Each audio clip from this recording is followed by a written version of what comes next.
¿Podría Pedro Castillo seguir un mandato de 5 años así como va? Mire, lo más probable es que no lo logre. Ahora nos vamos a ir inmediatamente con un enlace vía Zoom con el doctor Antonio Maldonado, ex procurador anticorrupción, para tratar precisamente este tema tan delicado y que él nos diga qué implicancias tiene precisamente el hallazgo de la Fiscalía Anticorrupción. Bienvenido, señor Maldonado. Muy buenos días, gusto saludarla. Muy buenos días, gracias por estar aquí. ¿Usted nos puede explicar qué es lo que significa esto? No habíamos visto en realidad antes. Sí sabemos que corrupción hay en todos los gobiernos, ya nos lo dejó bien claro Odebrecht, ya nos lo dejaron bien claros otras empresas, pero no habíamos visto que habían encontrado plata en Palacio de Gobierno. ¿Qué significa esto? ¿Qué indicios, usted que ha estado tan involucrado con el tema de la corrupción, qué indicios trae esto? Bueno, es un hecho bastante grave, sobre todo por el protagonista involucrado, que es nada menos que el secretario de la Presidencia de la República, el señor Bruno Pacheco. Lamentablemente, en nuestra reciente historia, y me refiero a lo que ha ocurrido en el Perú desde 1990 a la fecha, y esto podría ir para atrás fácilmente, estos hechos se repiten. Hemos visto también muy cercanamente loncheras con dinero que eran llevadas a Palacio de Gobierno, donde también intervenían secretarios de la Presidencia de la República e incluso tal vez un presidente de la República. De tal manera que la verdad es que la Presidencia de la República, en su integridad, ha sido manchada muchas veces. No esperábamos, y por supuesto no es una justificación de ninguna manera, que esto hubiera ocurrido antes. De hecho, es muy grave, y creo yo que es mucho más grave, que esto ocurra bajo las premisas de un discurso político que supuestamente iba a erradicar este tipo de prácticas y no iba a transitar por los lúgubres pasillos de la corrupción de los gobiernos tradicionales. Y esto sí que es muy reprochable, es lamentable, es una vergüenza y es totalmente atribuible a una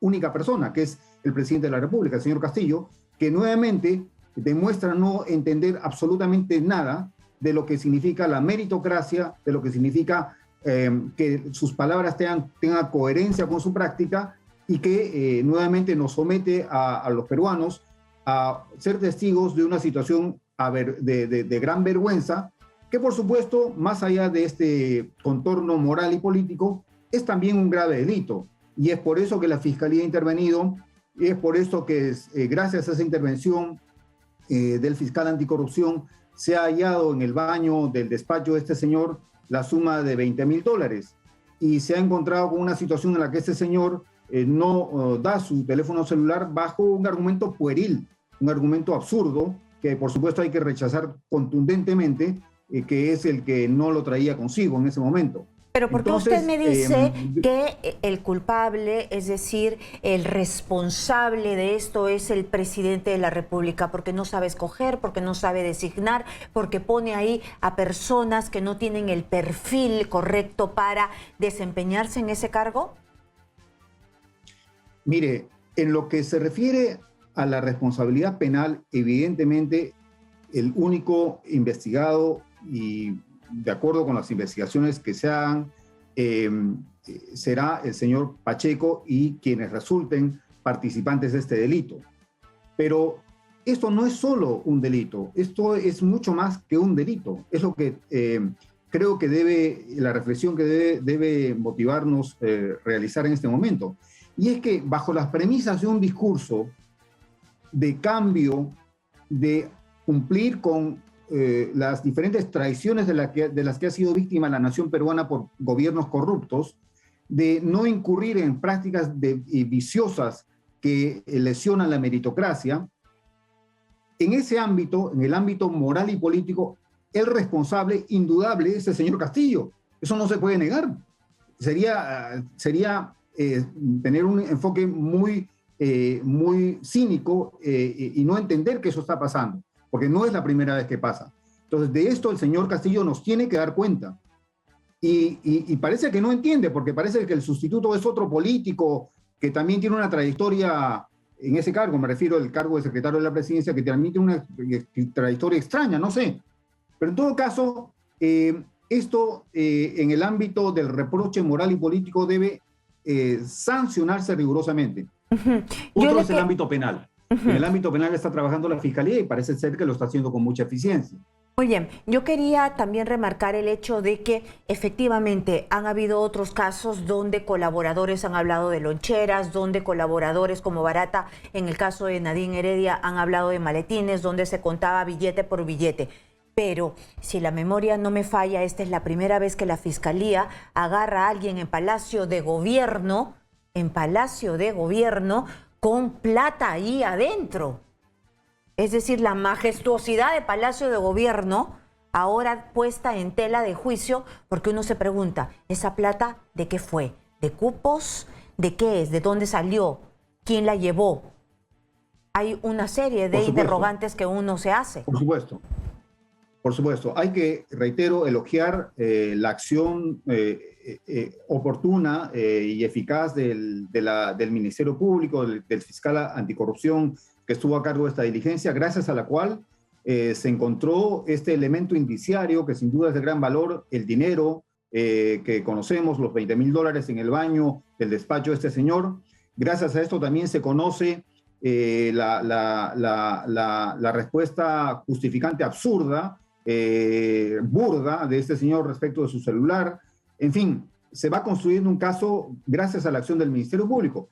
Y seguramente, como usted bien dice, esto no se ha visto, o yo tampoco, más allá de lo que le he comentado, recuerdo que hubiera habido un caso así en el cual la Fiscalía interviene de manera agresiva y correcta, por supuesto, en el propio Palacio de Gobierno y encuentra estos elementos indiciarios importantes de un delito. Por supuesto, esto demuestra que el Ministerio Público pues está aprendiendo, ¿verdad? Está aprendiendo de las acciones anteriores y está corrigiendo errores que pudo haber tenido antes. Y entonces eso está bien.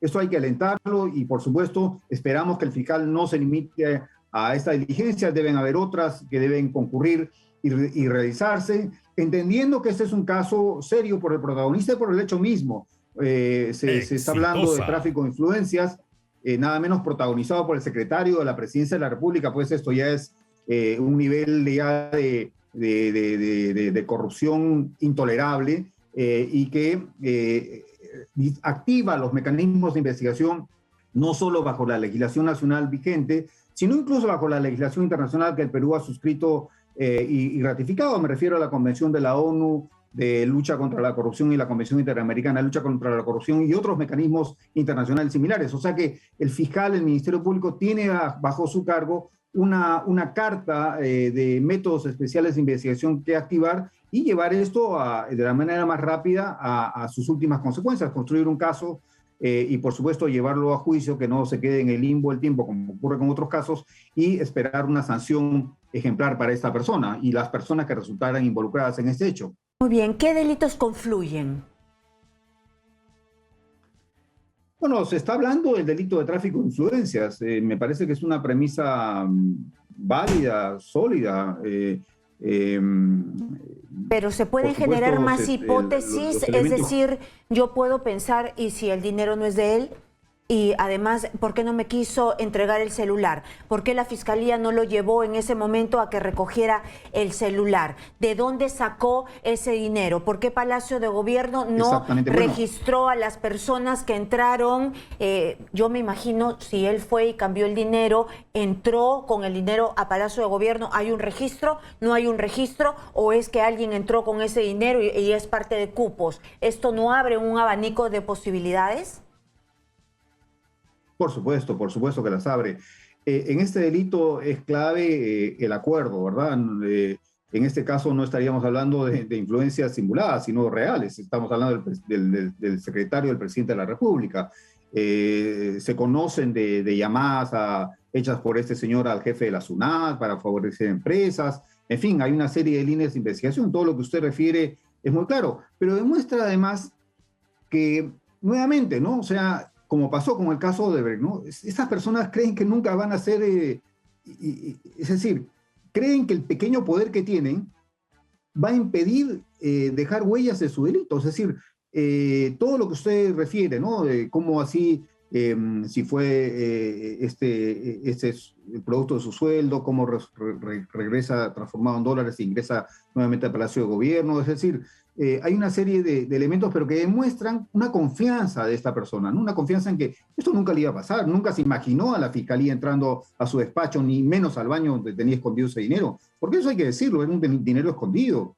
Entonces, y claro, el dinero también nos da pistas sobre otro elemento de este delito, ¿no? Que es el beneficio, ¿no? En este caso, parece ser que o el Ministerio Público puede trabajar legítimamente con la idea de que este es el resultado de un beneficio por un acuerdo de lo que en derecho penal es el tráfico de influencias, pero que en realidad es una práctica absolutamente normalizada en el Perú, lamentablemente. Y por eso es doblemente reprochable que el discurso de un gobierno que dijo que haría las cosas de manera diferente se estrelle contra la ventana de una práctica nada menos tan cercana a unos metros del despacho del presidente de la República. Claro, a 2 pasos. Yo quisiera saber si es que esto podría desembocar en un pedido de prisión preventiva. Es probable que sí, es probable que sí. Yo creo que la acción de la Fiscalía va configurando un decurso que puede ir perfectamente en ese sentido, por supuesto. Vamos a ver, acá los hechos de la investigación son los que marcan la pauta de las estrategias jurídicas que se irán desarrollando, pero es perfectamente posible, porque en el tipo agravado de tráfico de influencias, que es un tipo aplicado a funcionarios públicos, como sabemos, la pena es hasta los 8 años de pena privativa de la libertad. Por tanto, cumple perfectamente el mínimo, uno de los elementos, ¿no?, requeridos para la prisión preventiva. Entonces, vamos a ver, pero en todo caso, creo que como ciudadanía, como ciudadanos, hay que felicitar la acción del Ministerio Público, ¿no? Creo que eso es importante.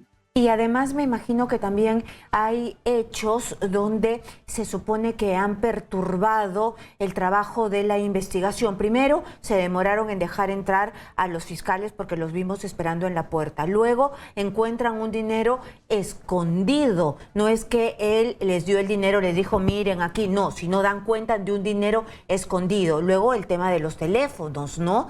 Entonces, no ha sido así tan fácil el trabajo de los fiscales. ¿Ha habido un poco de resistencia? No, por supuesto. Todos estos son elementos indiciarios importantes que hay que construirlos, ¿no?, bajo las premisas de lo que es la prueba indiciaria en delitos de corrupción, interrelacionarlos con otros elementos, otras pruebas indiciarias. Lo del dinero y lo del celular me parece clave. En fin, darles una coherencia lógica que sustente como método de investigación la comisión de este delito, ¿no?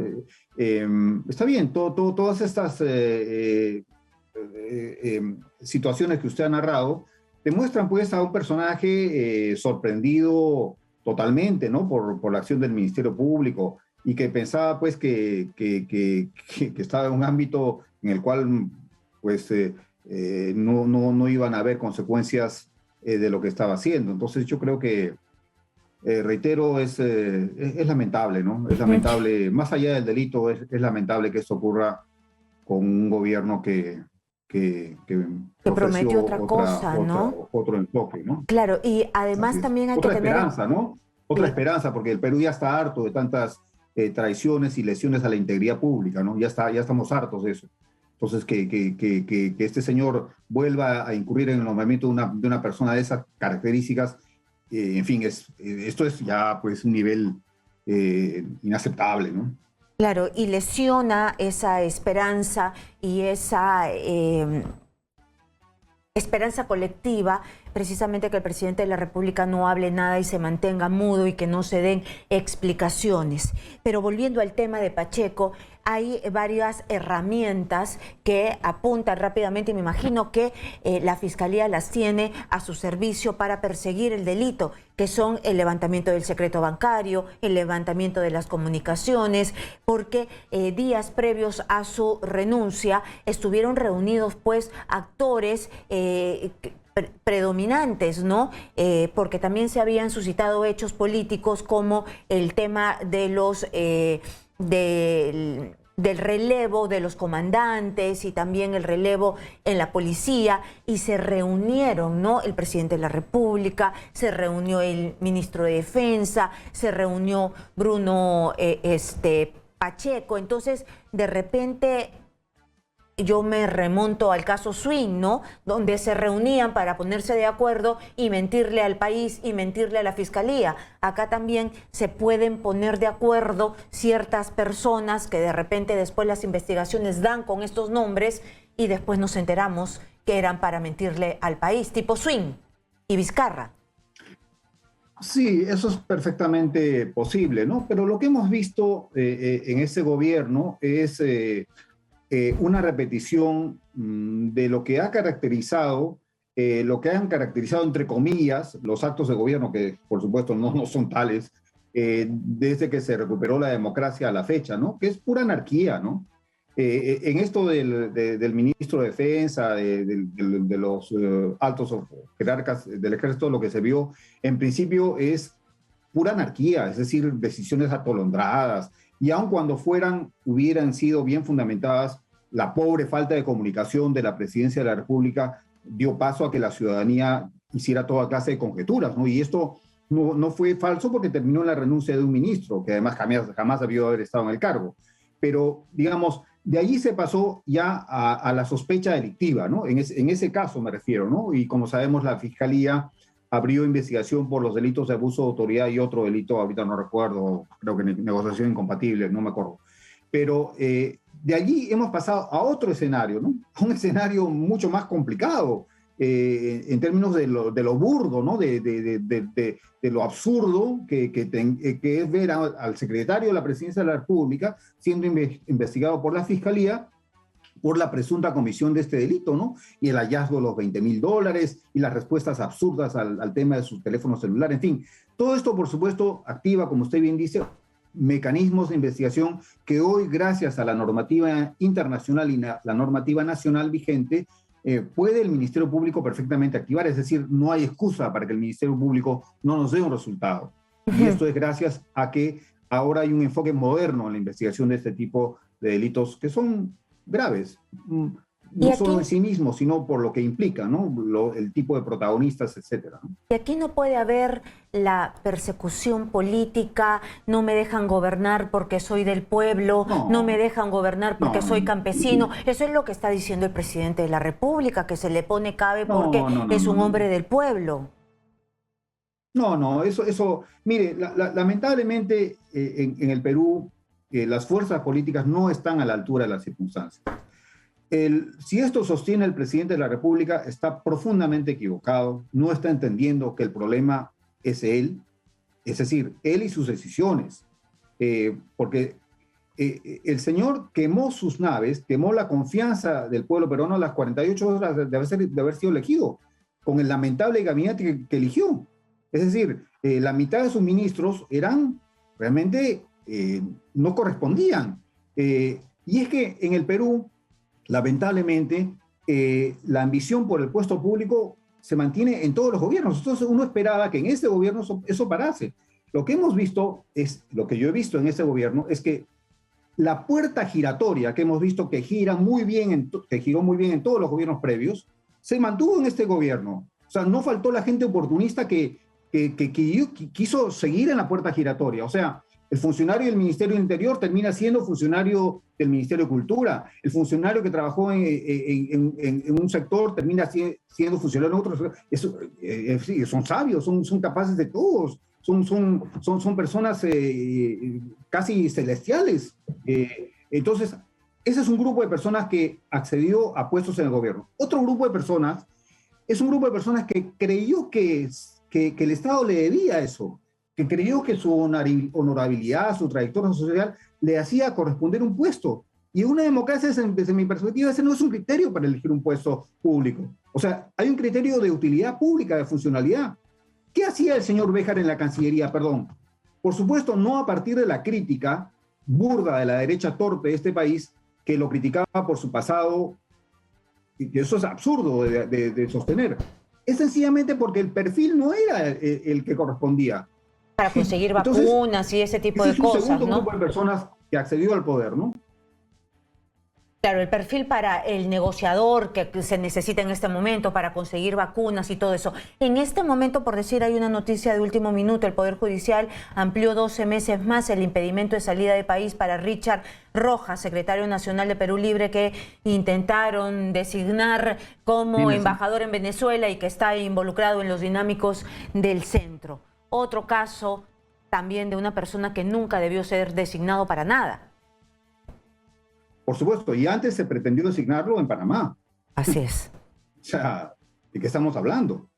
Por eso, le reitero que, en mi opinión, en mi modesta opinión, acá hay un problema de enfoque, señor Castillo. El señor Castillo no ha entendido que hubo una lucha enorme por la defensa de la legalidad en su triunfo electoral. Esto no fue gratuito. Y esa lucha enorme no la hizo el partido del señor Cerrón, ni los partidos que lo apoyaron de la izquierda. Eso lo hizo la ciudadanía indignada ante las barbaridades que decía la derecha, que las elecciones habían sido fraudulentas, que acusaban a los jefes de los organismos electorales que se portaron de manera correctísima. Esa lucha de legalidad tenía que haber estado, de triunfo de la legalidad, que no fue fácil, tenía que haber estado acompañada por acciones para ganar la legitimidad. Y lo que hizo el señor Castillo es perder esa legitimidad en 48 horas, con las designaciones absurdas que hizo. Una sola pregunta, o sea, pero para una enfoque, ¿no? Respuesta rapidísima, porque antes de irme a la pausa tengo que leer un tuit de Mirta Vázquez. Quiero saber si usted en este momento cree ya que el presidente puede terminar su mandato. En este momento vacancia, no sé si va o no va, pero ¿cree que debería terminar su mandato así como va? Yo creo que el control político del Congreso debe seguir adelante, pero no a partir de la guerra de posiciones en la que está, o sea, o vacancia o nada. Eso no es así. El Congreso también tiene serios problemas de legitimidad y está siendo muy cuestionado. Pero reitero, acá la cuestión es cómo fortalecemos la democracia, el Estado de Derecho, la defensa de los derechos humanos y la lucha contra la corrupción. Ese será el desafío que nadie responde, ni en el Congreso ni en el Poder Ejecutivo. Pero doctor, ¿podría Pedro Castillo seguir un mandato de 5 años así como va? Mire, lo más probable es que no lo logre. No lo logre y mire, es altamente probable que no lo logre, no por la fuerza de sus enemigos, porque las guerras se pierden no por la fuerza del enemigo, se pierden por la debilidad en la que uno está asentado. Y es que si el señor Castillo sigue cometiendo estos errores, sigue entendiendo mal las cosas, sencillamente puede ser perfectamente vacado, por supuesto. Desde mi perspectiva, ilegítimamente vacado, pero no. La munición la está dando el señor Castillo, no la está dando la oposición. Lo que vemos en el Congreso es una derecha torpe, una derecha que no ha cambiado. ¿Acaso esta derecha es la que hubo siempre en el Perú? Por supuesto que no. En el Perú hubo una derecha ilustrada. De eso nos hablan historiadores, entre ellos el historiador Frederick Pike. Pero esa derecha ilustrada hoy día no existe en el Congreso. Ha quedado claro. Estamos entre situaciones complicadas, ¿no? Muy bien, muy bien. Muchísimas gracias al doctor Antonio Maldonado. Él es ex procurador anticorrupción y ha sido muy didáctico al darnos su opinión.